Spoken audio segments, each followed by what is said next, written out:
Good morning, class. Say good morning. Let's open our meeting today.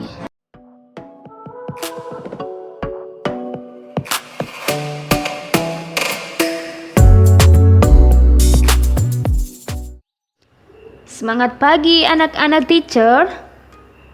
Ya, hari ini kita akan membahas membuat gagasan pokok dan gagasan pendukung dari teks lisan. Nah, sebelumnya kita sudah membahas mengenai teks tulis. Apa itu bedanya, teacher? Nah, bedanya teks lisan dengan teks tulis. Teks tulis itu kita terlebih dahulu membaca teksnya, kemudian baru mengetahui gagasan pokok dan gagasan pendukungnya.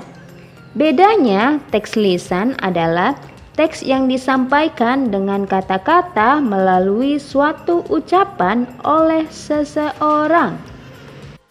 Kemudian baru kita bisa menyimak apa isi gagasan pokok dan gagasan pendukungnya. Seperti itu ya anak-anak teacher. Menyimak. Dalam menyimak dibutuhkan kemampuan untuk merekam informasi yang disampaikan oleh seseorang. Misalnya nih, saat mendengarkan berita, hal terpenting yang harus diperhatikan adalah menemukan intisari berita tersebut. Intisari berita tersebut dapat berupa gagasan pokok dan gagasan pendukung ya. Nah, anak-anak hebat, cara yang dilakukan untuk menemukan gagasan pokok dan gagasan pendukung dalam suatu paragraf adalah sebagai berikut. Yang pertama, mendengarkan dengan penuh konsentrasi. Nah, tujuannya apa? Supaya mampu merekam penyampaian berita yang kamu dengar. Yang kedua, mendengarkan sambil melakukan pencatatan. Nah, kita harus membuat catatan apa yang kita dengar.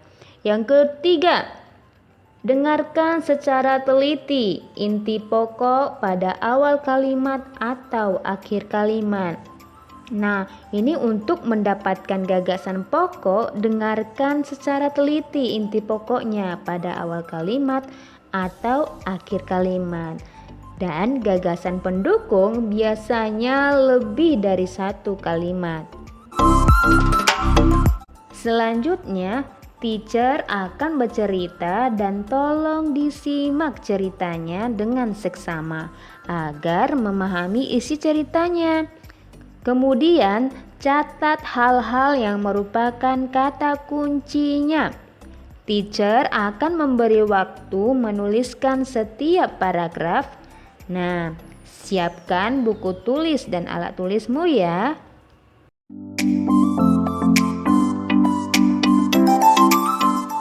Kota Batam adalah kota yang dikenal dengan sebutan kota industri, yang berbatasan langsung dengan negara Singapura. Siapa yang tidak kenal dengan Pulau Batam yang mempunyai keunikan yang tentunya tidak dimiliki oleh kota lainnya di Indonesia? Jika di Jakarta mempunyai Monas sebagai ikon kotanya, maka Jembatan Barelang adalah ikon dari kota Batam, di mana jembatan ini akan menghubungkan antara beberapa pulau yang ada di sekitaran Batam dengan Pulau Batam itu sendiri.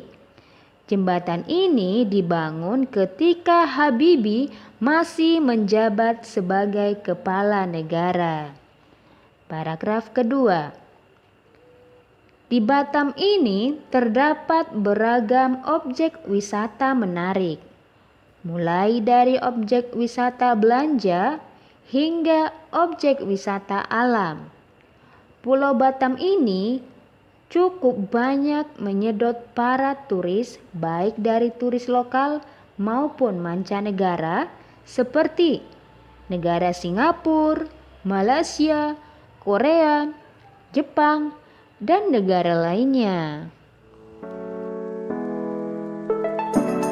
Sekarang mari kita bahas untuk menentukan gagasan pokok dan gagasan pendukung dari paragraf pertama.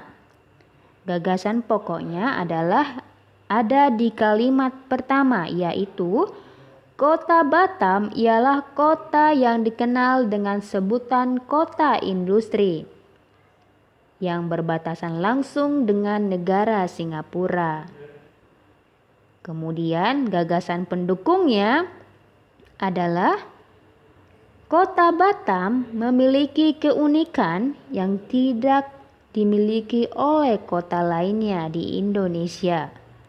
Yang kedua, Jembatan Barelang adalah ikon dari Kota Batam.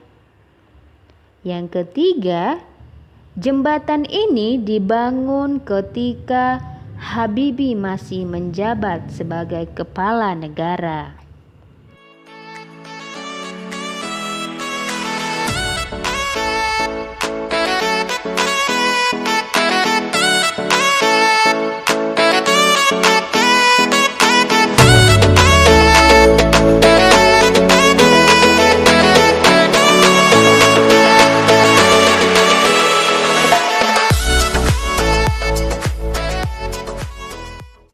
Nah, berikutnya kita akan menentukan gagasan pokok dan gagasan pendukung dalam bentuk diagram.